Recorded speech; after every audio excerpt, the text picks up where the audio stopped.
Let's say a word about dreams. We all have thoughts which we never knew we had. They are too uncomfortable, too incompatible with our adult self to be remembered. Yet they are often disturbing, rumbling under the surface like lava in a volcano. The dream is the royal road to these thoughts, the royal road to the unconscious. This is the story of how Sigmund Freud's ideas about the unconscious mind were used by those in power in post-war America to try and control the masses. Politicians and planners came to believe that Freud was right to suggest that hidden deep within all human beings were dangerous and irrational desires and fears. To stop it ever happening again, they set out to find ways to control this hidden enemy within the human mind.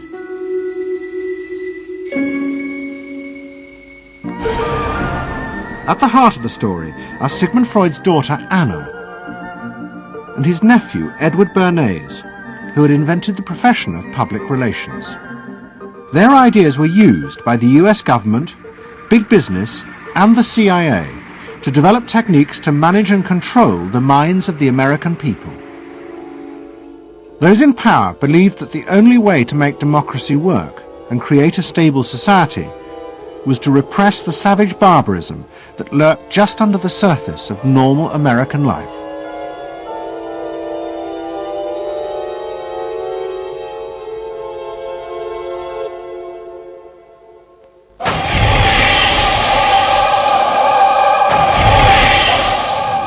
The story begins in the middle of the fierce fighting of the Second World War. As the fighting intensified, the American army was faced by an extraordinary number of mental breakdowns among its troops. 49% of all soldiers evacuated from combat were sent back because they suffered from mental problems. In desperation, the army turned to the new ideas of psychoanalysis. They made a film record of the experiment using hidden cameras. It says here on your record that you had headaches and that you had crying spells. Yes, sir. I believe in your profession is called nostalgia. In other words, homesickness. Yes, sir. Mm-hmm. It was induced when, shortly before the war, I received a picture of my sweetheart. Yes.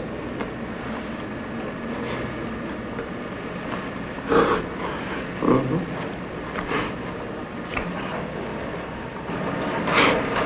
I'm sorry, I can't continue. That's all right. It was the first time that anyone had paid such attention to the feelings and anxieties of ordinary people. At the heart of the experiment were a number of refugee psychoanalysts from Central Europe. They worked with American psychiatrists to guide and shape the project. When I first came to America, I worked in the psychiatric service with soldiers trying to rehabilitate them. And I traveled in the train from the East Coast to the West Coast. I was enormously curious what goes on in all of those little towns that the train is passing.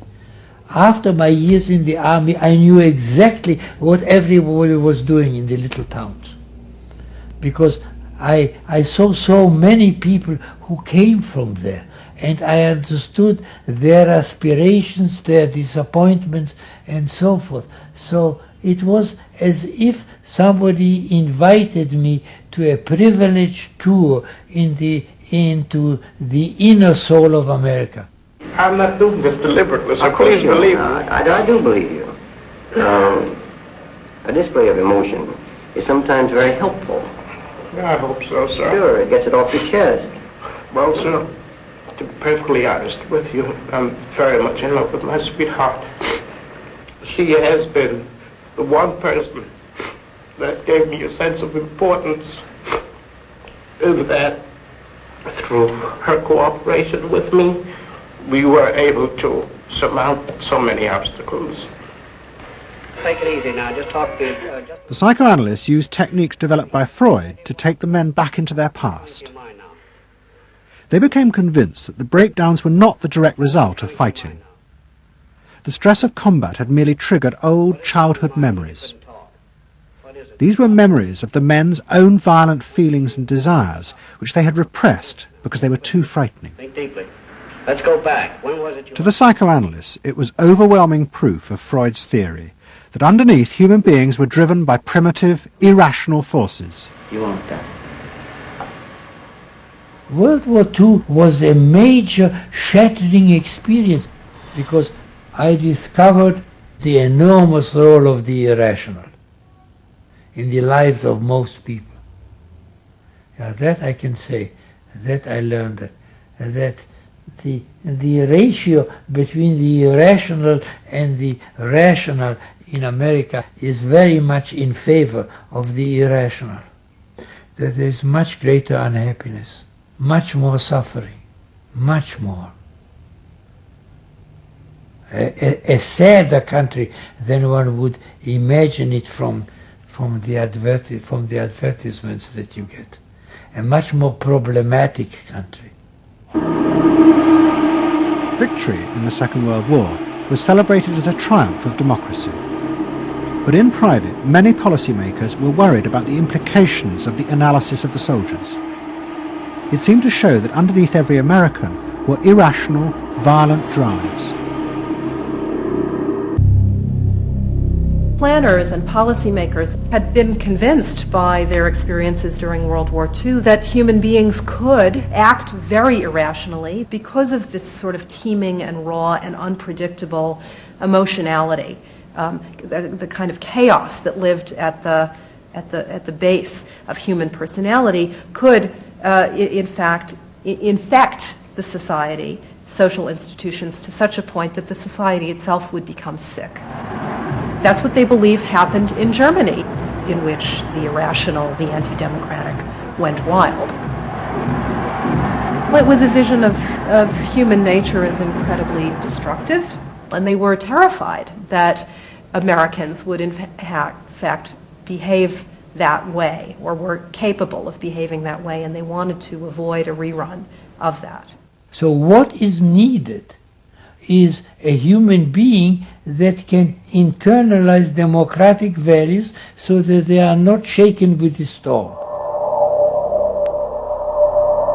And psychoanalysis carried in it the promise that it can be done.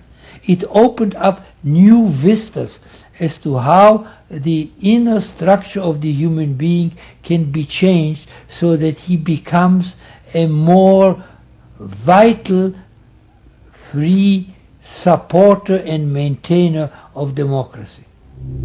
The psychoanalysts were convinced they not only understood these dangerous forces, but they knew how to control them too. They would use their techniques to create democratic individuals, because democracy left to itself failed to do this.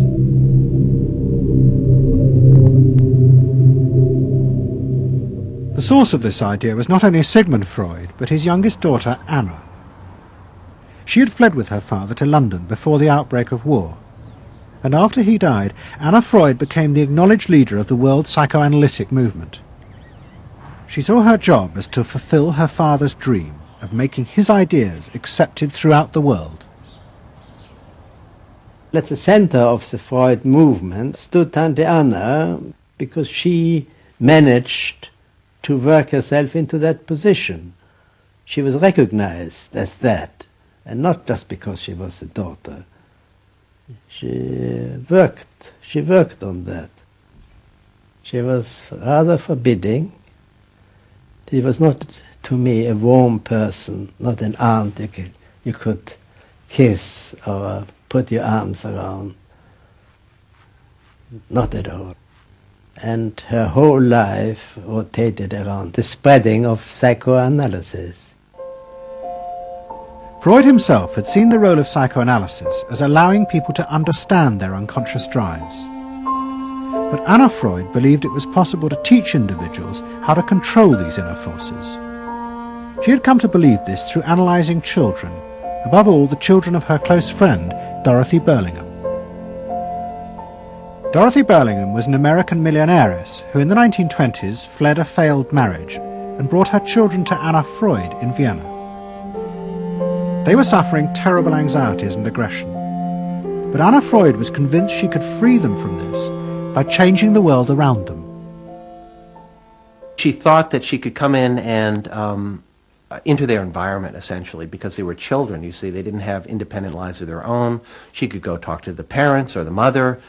She could go to the schools. She could influence their real world, the actual external world, to change their lives and to help them. And to change them as people? I think that was part of what her idea was, is that she felt that she could change them. From her analysis of the Birmingham children, Anna Freud developed a theory of how to control the inner drives. It was simple. You taught the children to conform to the rules of society. But this was more than just moral guidance. Anna Freud believed that if children like the Burlinghams strictly followed the rules of accepted social conduct, then as they grew up, the conscious part of their mind, what was called the ego, would be greatly strengthened in its struggle to control the unconscious. But if children did not conform, their ego would be weak, and they would be prey to the dangerous forces of the unconscious. The analysis seemed to be a great success, and in the 30s the Burlingham children had returned to America. They settled down to happy married lives in the suburbs. What they didn't realize was that their experience was about to become a template for a giant social experiment to control the inner mental life of the American population. In 1946, President Truman signed the National Mental Health Act. It had been born directly out of the wartime discoveries by psychoanalysts that millions of Americans who had been drafted suffered hidden anxieties and fears. The aim of the Act was to deal with this invisible threat to society. Shocked by the appalling percentage of the emotionally unstable revealed by the World War II draft figures, Congress in 1946 passed the National Mental Health Act, which recognized for the first time that mental illness was a national problem. Keenly aware of the tremendous problems ahead is Dr. Robert H. Felix, director of the vast new project. A primary objective of the National Mental Health Program is to increase our fund of scientific knowledge about mental health and about mental illness. We're not doing this. Why? Because there are all too few skilled mental health workers. Two of the principal architects of the Act were the Menninger brothers, Carl and Will. Will had run the wartime psychotherapy experiments, and now he and his brother began to train hundreds of new psychiatrists. The Menningers were convinced that it would be possible to apply Anna Freud's ideas on a wide scale, and to adults as well as children. The psychiatrist's job would be to teach ordinary Americans how to control their unconscious drives. Psychoanalysis could be used to make a better society. They said psychoanalytic thinking could make for the betterment of society, because you could change the way the mind functioned, and you could take the ways in which people did hurtful things to themselves and others and alter them by enlarging their understanding. And this was the vision psychoanalysis brought. That you could really change people. That you could really change people. And you could change them almost in limitless ways. In the late 40s, a vast project began in America to apply the ideas of psychoanalysis to the masses. Psychological guidance centres were set up in hundreds of towns. They were staffed by psychiatrists who believed it was their job to control the hidden forces inside the minds of millions of ordinary Americans.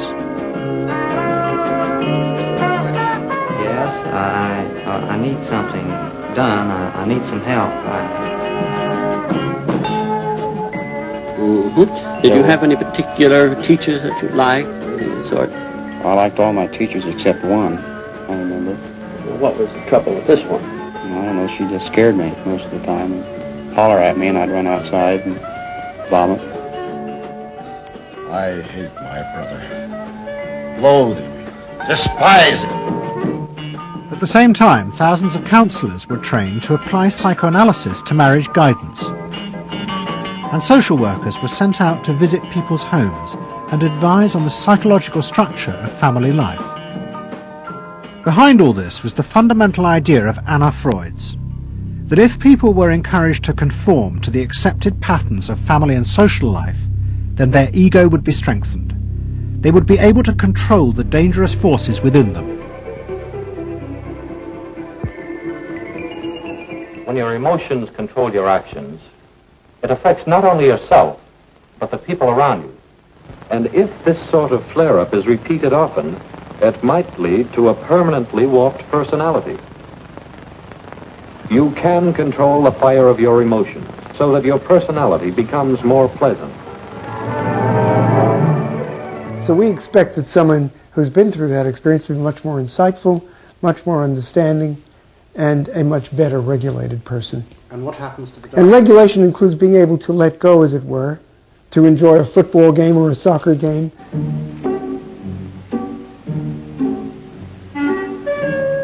A more understanding, yes, rational, but also appropriately emotional person. The regulatory aspects of the human mind would really be in charge. Instead of being overwhelmed by our passions and by our darker impulses. That one would be master or mistress of one's own passions.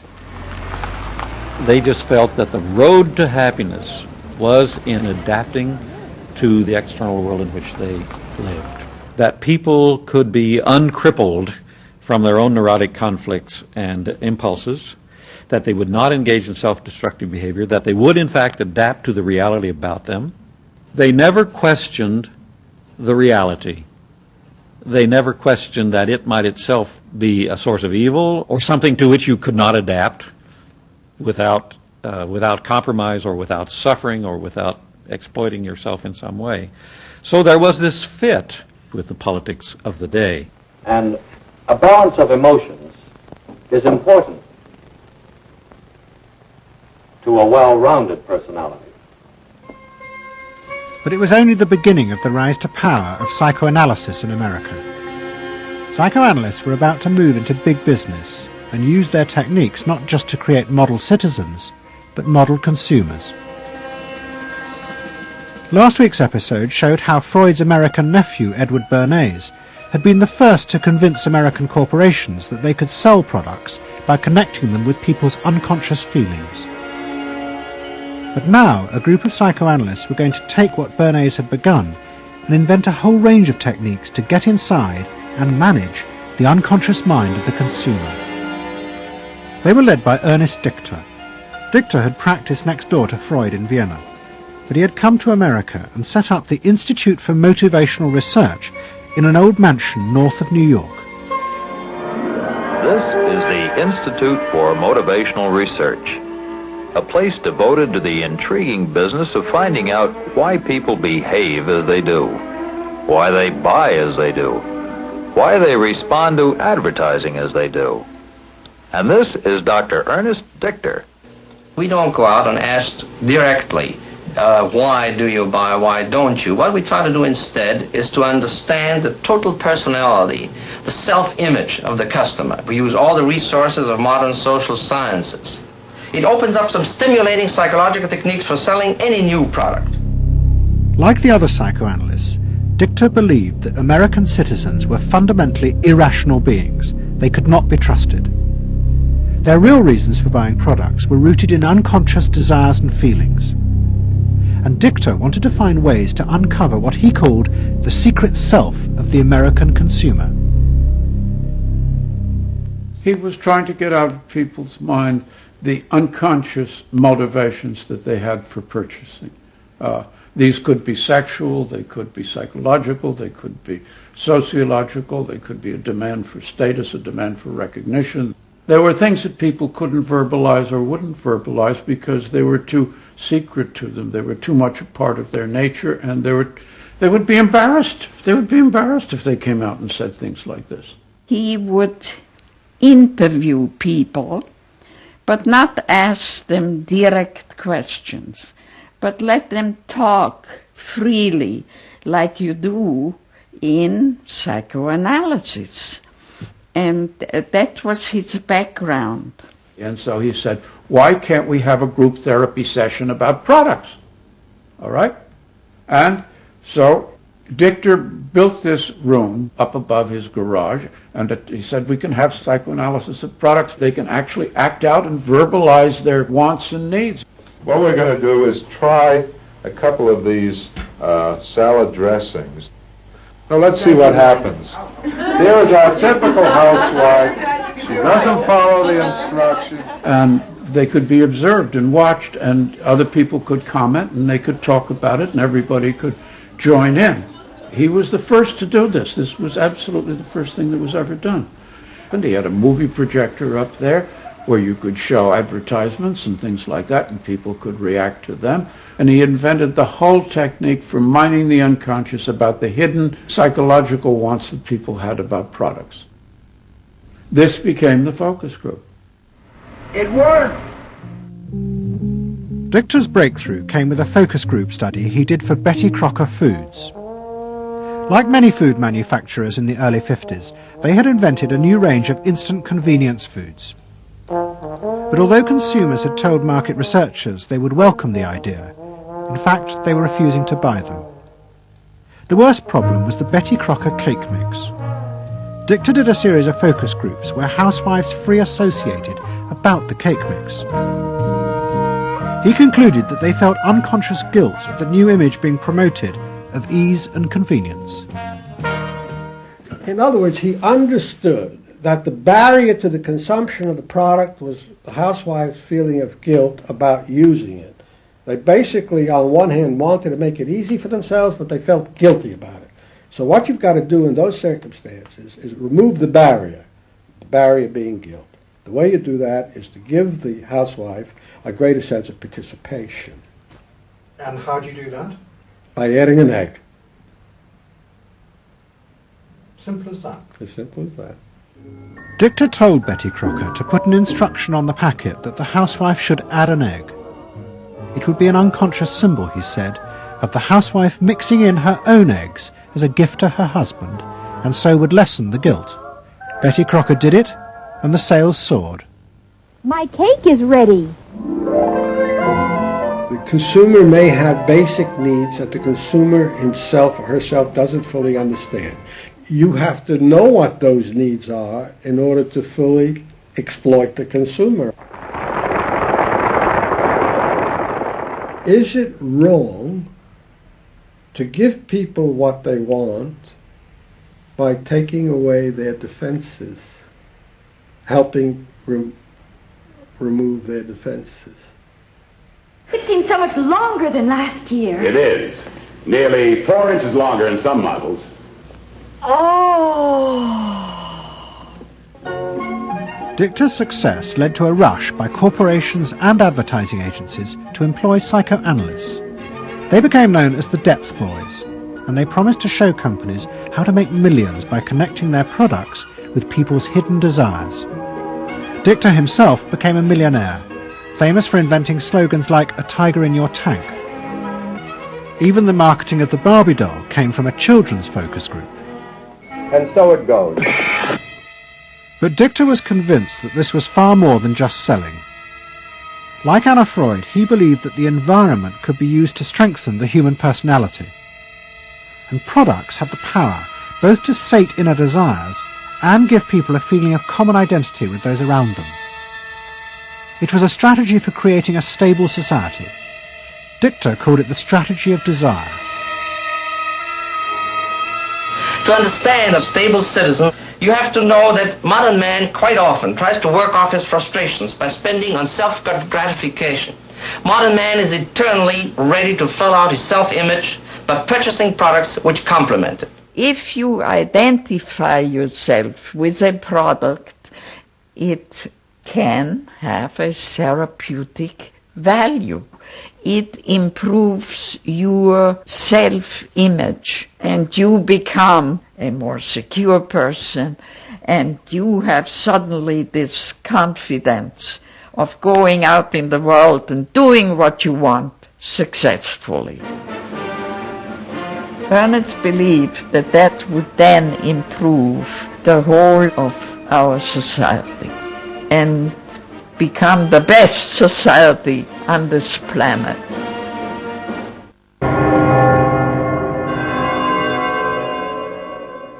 By the early 50s, the ideas of psychoanalysis had penetrated deep into American life.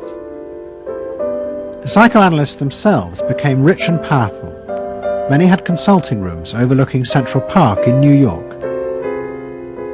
Politicians and famous writers like Arthur Miller and Tennessee Williams became their patients. They were seeking not just help, but to understand the hidden roots of human behavior. We were sought after. Washington was interested in what we think. You know, the important writers, important politicians were undergoing psychoanalysis. It was, we had waiting lists because there were so many patients that wanted to be analyzed. So it gave us a little bit of a swellhead. And as the psychoanalysts' ideas took hold in America, a new elite began to emerge, in politics, social planning, and in business. What linked this elite was the assumption that the masses were fundamentally irrational.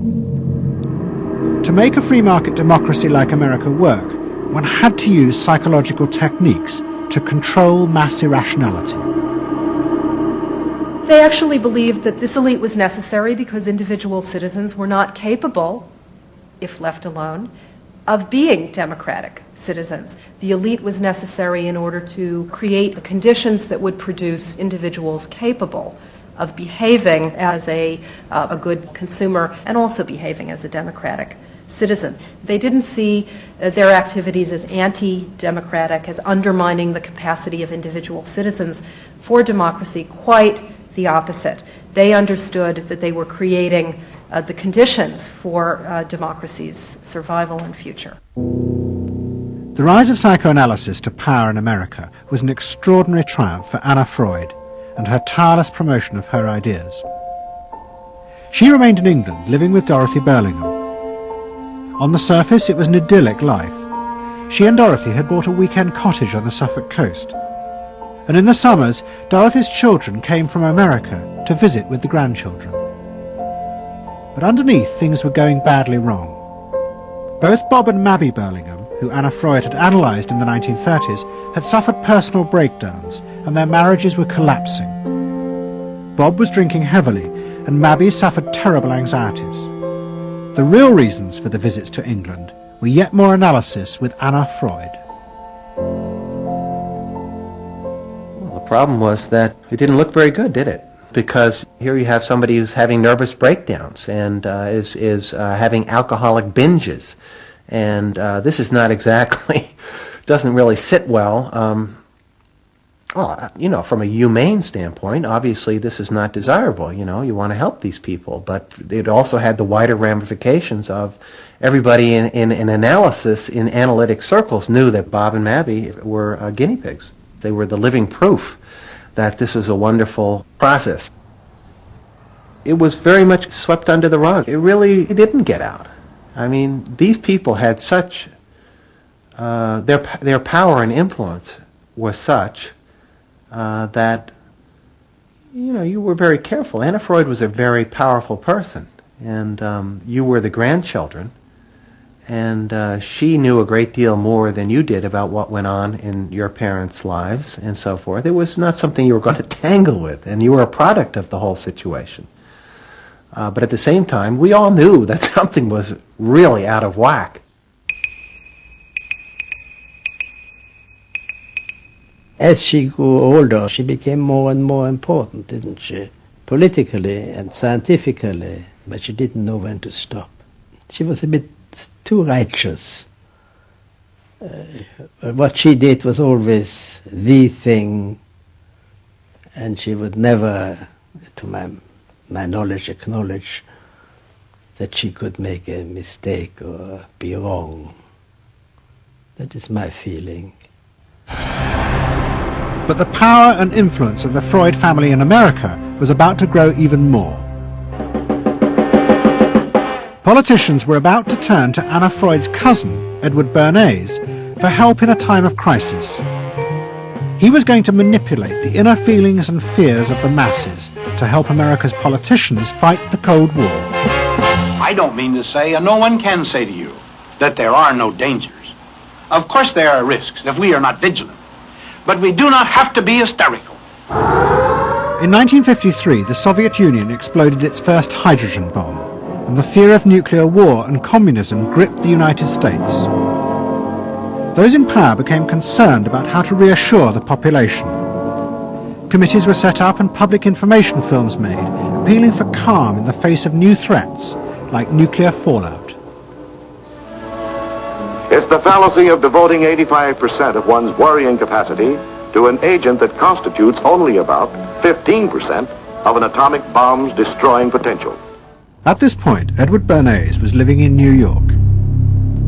In the 1920s, he had invented the profession of public relations and was now one of the most powerful PR men in America. He worked for most of the major corporations and advised politicians, including President Eisenhower. Like his uncle Sigmund, Bernays was convinced that human beings were driven by irrational forces. The only way to deal with the public was to connect with their unconscious desires and fears. Bernays argued that instead of trying to reduce people's fear of communism, one should actually encourage and manipulate the fear, but in such a way as it became a weapon in the Cold War. Rational argument was fruitless. What my father understood about groups is that they are manipulable, they're malleable, and that you can tap into their deepest desires or their deepest fears and use that to your own purposes. I don't think he felt that all those publics out there had reliable judgment, that they very easily might vote for the wrong man or want the wrong thing, so that they had to be guided from above. One of Bernays' main clients was the giant United Fruit Company. They owned vast banana plantations in Guatemala in Central America.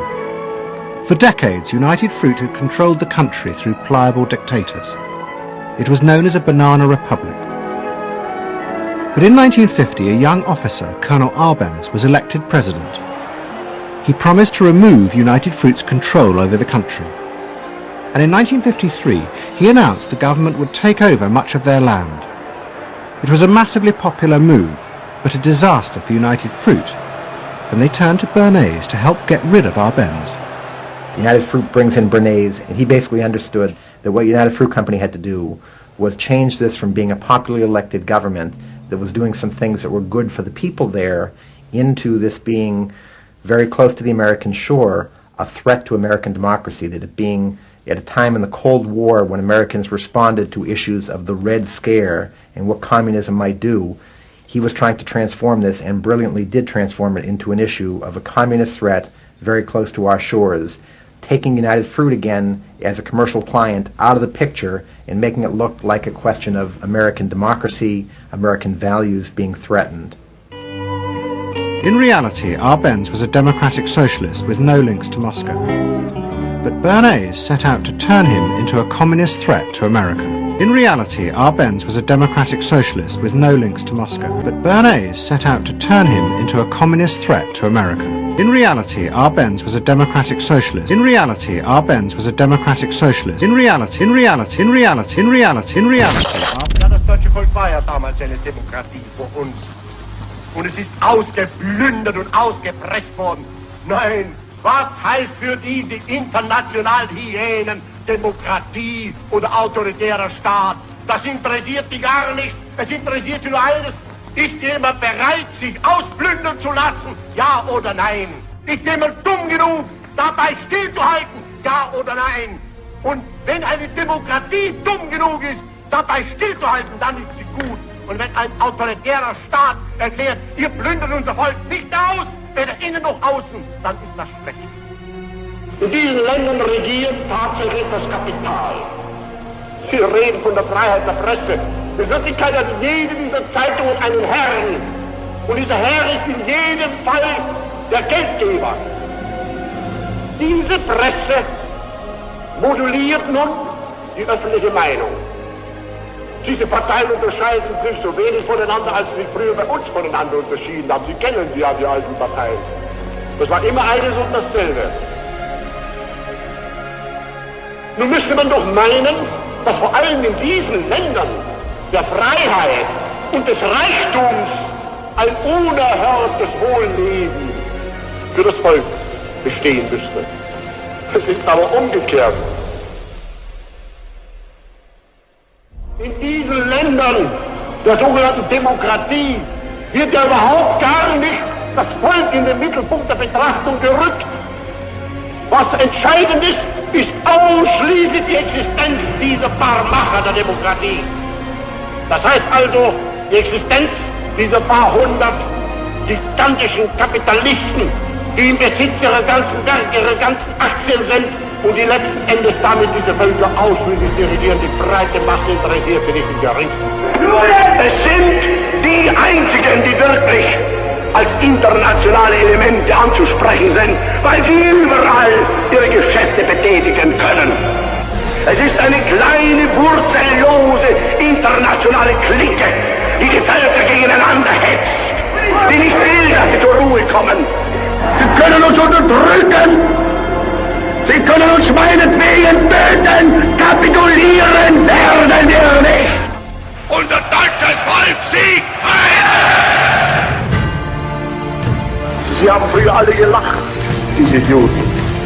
Sie haben das für einen Spaß gehalten. Sie lachen heute nicht mehr. Sie wissen, es ist ein blutiger Ernst geworden.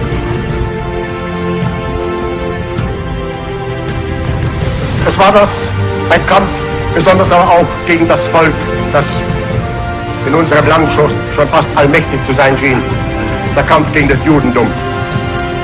Eine satanische Macht, die von unserem ganzen Volk Besitz ergriffen hatte, die alle Schlüsselstellungen des geistigen, intellektuellen Lebens, aber auch des politischen und des wirtschaftlichen in ihre Hand gebracht hatte. Und das von diesen Schlüsselstellungen aus die ganze Nation überwachte. Eine Macht, die zugleich aber Einfluss besaß, denjenigen, wenn notwendig sogar mit dem Gesetz zu verfolgen, der es unternahm, sich dem Kampf gegen diese Macht anzuschließen und der bereit war, Widerstand dem Vordringen dieser Macht entgegenzusetzen. Das allmächtige Judentum hat uns damals den Krieg angesagt.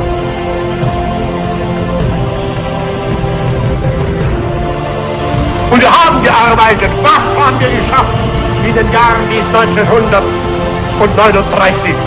In eben dem Maß wuchs wieder der Neid der gleichen Männer, die damals bereits Deutschland den Krieg überzogen hatten. Die Herrn Churchill begannen sofort wieder zu hetzen.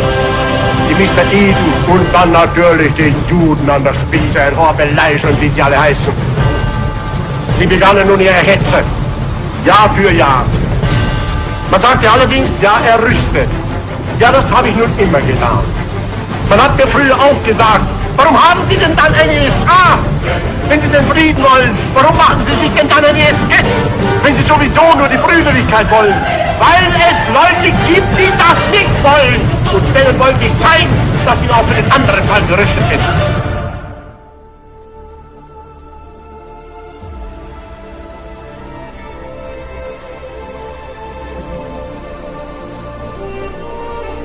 Der kostbarste Besitz auf dieser Welt aber ist das eigene Volk.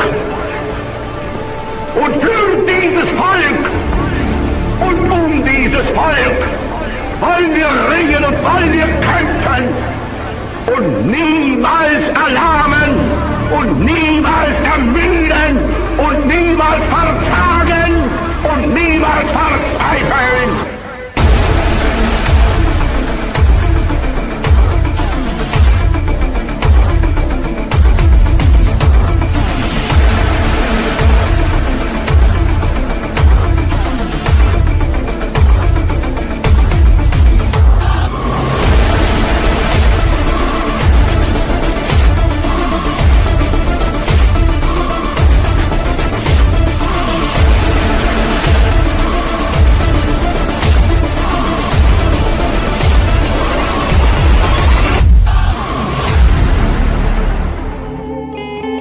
He organized a trip to Guatemala for influential American journalists. Few of them knew anything about the country or its politics. Bernays arranged for them to be entertained and to meet selected Guatemalan politicians who told them that Arbenz was a communist controlled by Moscow. During the trip, there was also a violent anti-American demonstration in the capital. Many of those who worked for United Fruit were convinced it had been organised by Bernays himself. He also created a fake independent news agency in America called the Middle American Information Bureau. It bombarded the American media with press releases saying that Moscow was planning to use Guatemala as a beachhead to attack America. All of this had the desired effect. In Guatemala, the Jacob Arbenz regime became increasingly communistic after its inauguration in 1951. Communists in the Congress and high governmental positions controlled major committees, labor and farm groups, and propaganda facilities. They agitated and led in demonstrations against neighboring countries and the United States. What was profoundly new in terms of what Bernays did is he took this menace to our backyard in Guatemala. For the first time, we saw Reds a couple hundred miles from New Orleans who Eddie Bernays had us believing were a true threat to us, that it was going to be a Soviet outpost in our backyard. But what Bernays was doing was not just trying to blacken the Arbenz regime. He was part of a secret plot. President Eisenhower had agreed that America should topple the Arbenz government, but secretly. The CIA were instructed to organize a coup. Working with the United Fruit Company, the CIA trained and armed a rebel army and found a new leader for the country called Colonel Armas. The CIA agent in charge was Howard Hunt, later one of the Watergate burglars. What we wanted to do was have a terror campaign to terrify Arbenz particularly, terrify his troops, much as the German Stuka bombers terrified the population of Holland, Belgium, and Poland at the onset of World War II, and just rendered everybody paralyzed. As planes flown by CIA pilots dropped bombs on Guatemala City, Edward Bernays carried on his propaganda campaign in the American press. He was preparing the American population to see this as the liberation of Guatemala by freedom fighters for democracy. He totally understood that the coup would happen when the public and the press, when conditions in the public and the press allowed for a coup to happen, and he created those conditions. He was totally savvy in terms of just what he was helping create there in terms of this overthrow. But ultimately he was reshaping reality, reshaping public opinion in a way that's undemocratic and manipulative. On June the 27th, 1954, Colonel Arbenz fled the country, and Armas arrived as the new leader. Within months, Vice President Nixon visited Guatemala. In an event staged by United Fruit's PR department, he was shown piles of Marxist literature that had been found, it was said, in the presidential palace. This is the first time in the history of the world that the communist government has been overthrown by the people. And for that we congratulate you and the people of Guatemala for the support they have given. And we are sure that under your leadership, supported by the people whom I have met by the hundreds on my visit to Guatemala, that Guatemala is going to enter a new era in which there will be prosperity for the people together with liberty for the people. Thank you very much for allowing us to see this exhibit of communism in Guatemala. You're welcome. And for dinner, see what Mother has for dessert. Banana gingerbread shortcake. Just another of the many tempting ways in which this nutritious fruit can be prepared. So now that you've seen where bananas come from before they reach your table, our journey to Banana Land is ended. We hope you enjoyed the trip. We know you like bananas. Bernays had manipulated the American people, but he had done so because he, like many others at the time, believed that the interests of business and the interests of America were indivisible, especially when faced with the threat of communism. But Bernays was convinced that to explain this rationally to the American people was impossible, because they were not rational. Instead, one had to touch on their inner fears and manipulate them in the interests of a higher truth. He called it the engineering of consent. He was doing it for the American way of life, and to which he was devoted, sincerely devoted. And yet he felt the people were really pretty stupid. And that's the paradox. If you don't leave it up to the people themselves, but force them to choose what you want them to choose, however subtly, then it's not democracy anymore. It's something else. It's being told what to do. It's that old authoritarian thing. But the idea that it was necessary to manipulate the inner feelings of the American population in the interests of fighting the Cold War now began to take root in Washington. Above all, in the CIA, who were going to take it much further. They were concerned that the Soviets were experimenting with psychological methods to actually alter the memories and feelings of people, the aim being to produce more controllable citizens. It was known as brainwashing. Psychologists in the CIA were convinced that this really might be possible, and that they should try to do it themselves.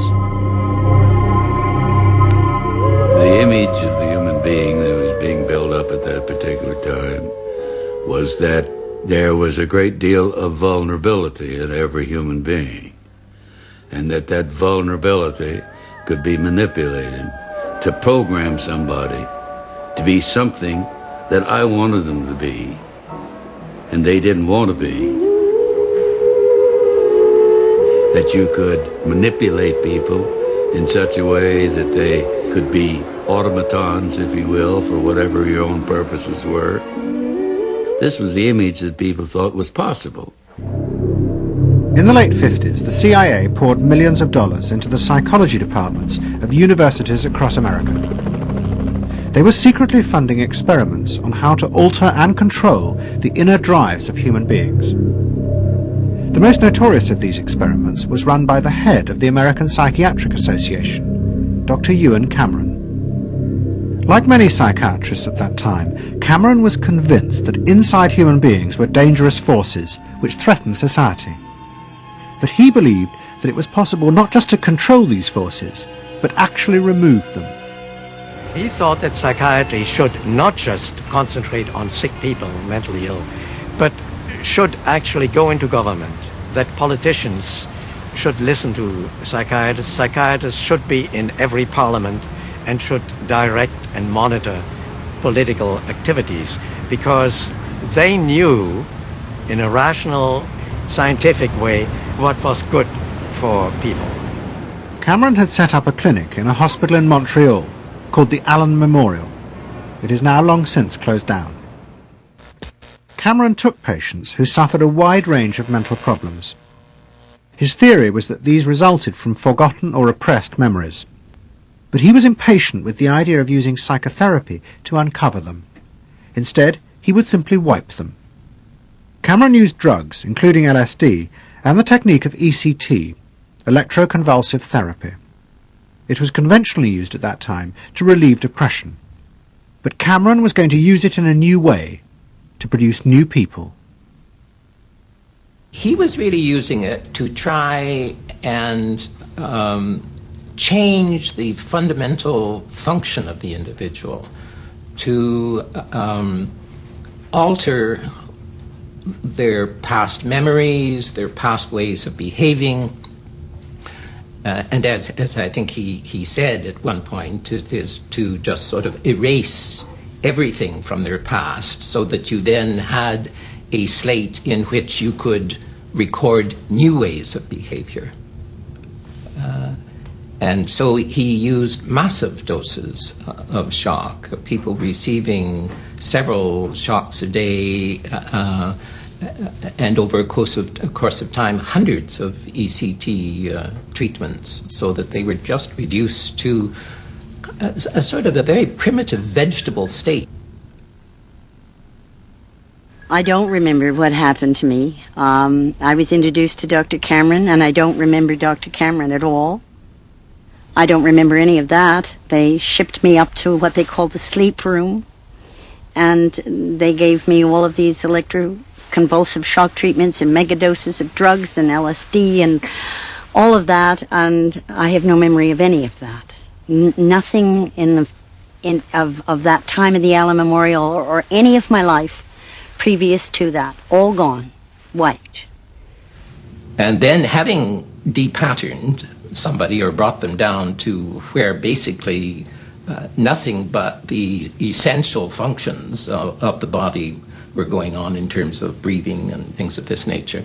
Then he would begin to feed material into these individuals, positive material, such that the brain would be programmed in a positive way, so that the individual would be completely altered. Then he put these tapes under our pillows called psychic driving.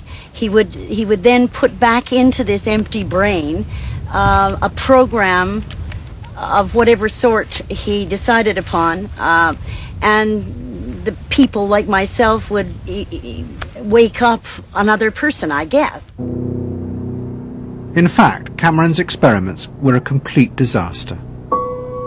All he managed to produce were dozens of individuals with memory loss, and the ability to repeat the phrase, "I am at ease with myself." And it was not an isolated case. Almost all the experiments the CIA funded were equally unsuccessful. Despite their ambitions, American psychologists were beginning to find out how difficult it was to understand and control the inner workings of the human mind. We had been really chasing a phantom, if you will, an illusion, that the human mind was more capable of manipulation from the outside by outside factors than it is. We found out that the human being is an extremely complex thing. There were no simple solutions. But you've just got to bear in mind that these were very strange times. The psychoanalysts had come to power in America because of their theory that they knew how to control the dangerous forces inside human beings. But now the psychoanalysts were about to face a high-profile failure that would lead people to begin questioning the very basis of their ideas. It began in Hollywood. The film industry had become fascinated by psychoanalysis, and Anna Freud was a powerful influence on dozens of analysts in Los Angeles. They treated film stars, directors, and studio bosses. Anna Freud's closest friend was the most sought after of all, Ralph Greenson. And in 1960, the most famous star in the world turned to Greenson for help. Marilyn Monroe was suffering from despair and had become addicted to alcohol and drugs. Well, when I walked in to dinner, here was Marilyn Monroe. And I'd made a picture with her called All About Eve. This is dinner at Ralph Greenson's. Yes. And the only thing was that Ralph was trying to show her, Romy, I never called him Ralph in my life. Romy was trying to show her that the way a family life ought really to be. So we were walking the dog after us. I said, "What the hell are you doing here?" I said, "You never asked me to dinner." And he said, "You weren't that sick." And I said, "Oh, no." He said, "The point is just this child has no frame of reference. In other words, she doesn't know what the goal is." What Greenson did was follow Anna Freud's theory.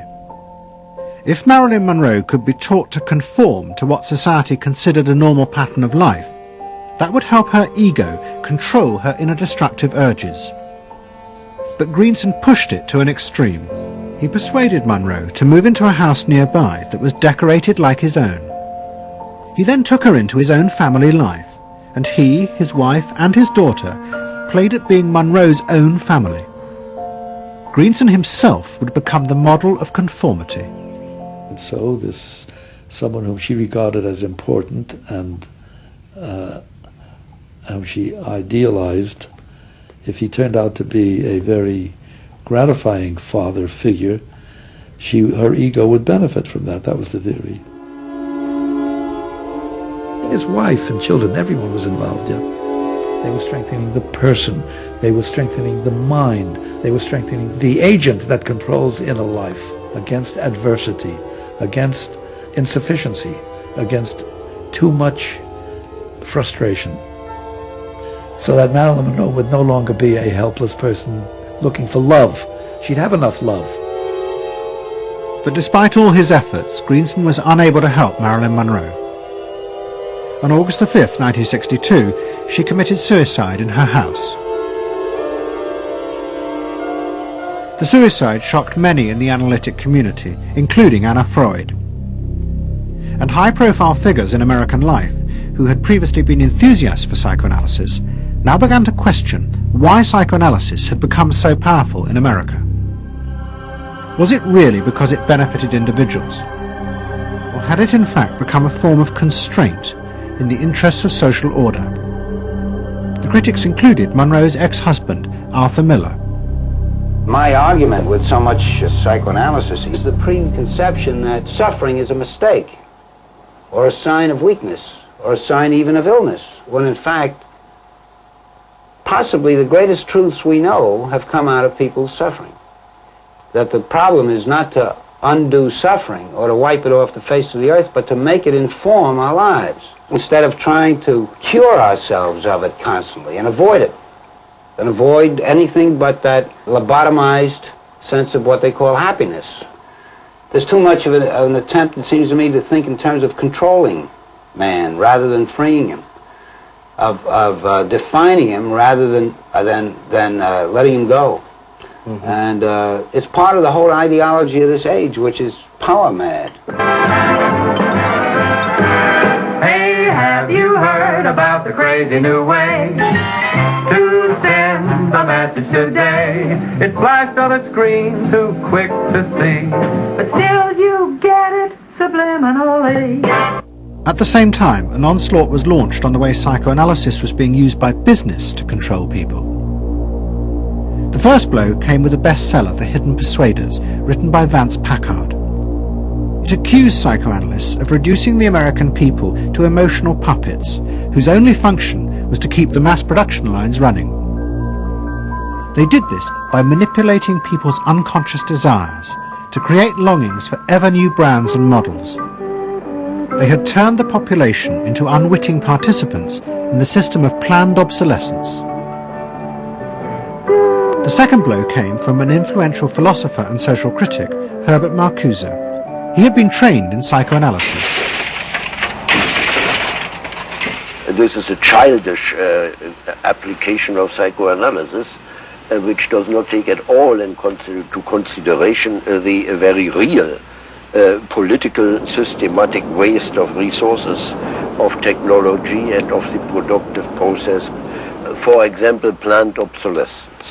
For example, the production of innumerable brands and gadgets who are, in the last analysis, all the same. The production of innumerable different marks of automobiles. And this prosperity at the same time, consciously or unconsciously, leads to a kind of schizophrenic existence. I believe that in this society an incredible quantum of aggressiveness and destructiveness is accumulated precisely because of the empty prosperity, which then simply erupts.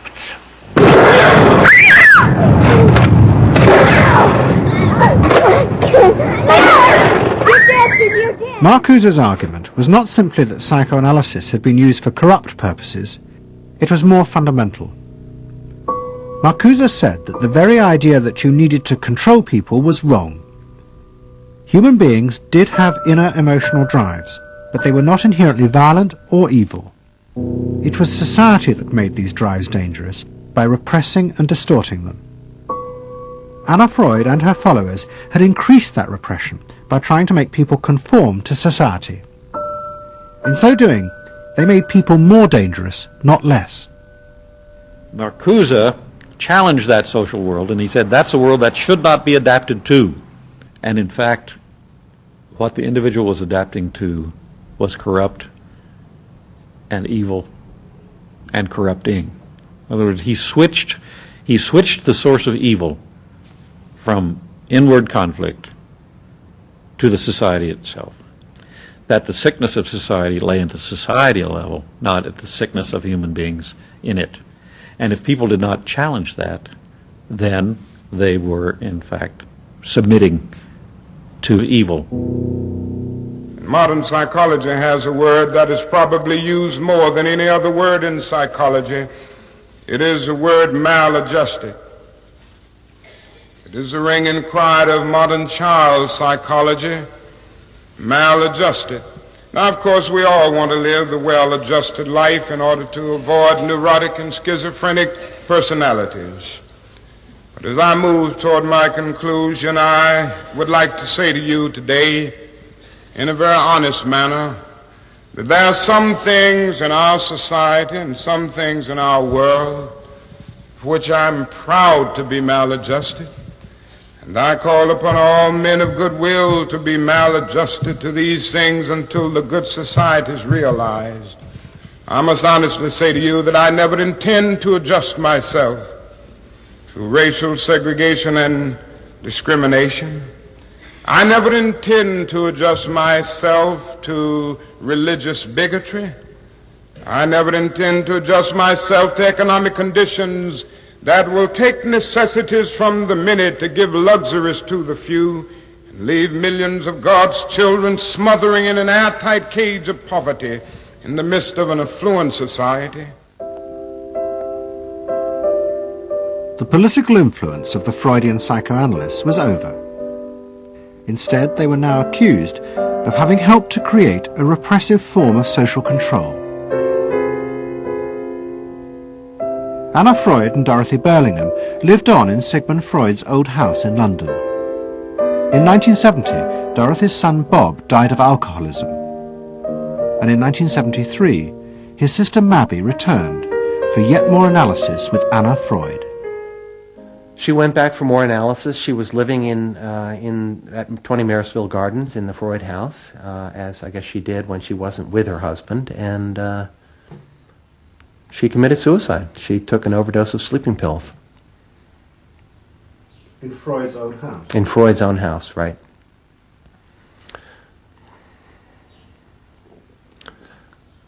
So, I mean, the obvious, there are a lot of implications that one can draw from that, and I just think she happened to reach the end of the rope there. Although it would seem to be a very pointed act. Obviously, suicide is a very politicized act, and to do it in Sigmund Freud's own house is certainly different from doing it in Riverdale back in New York.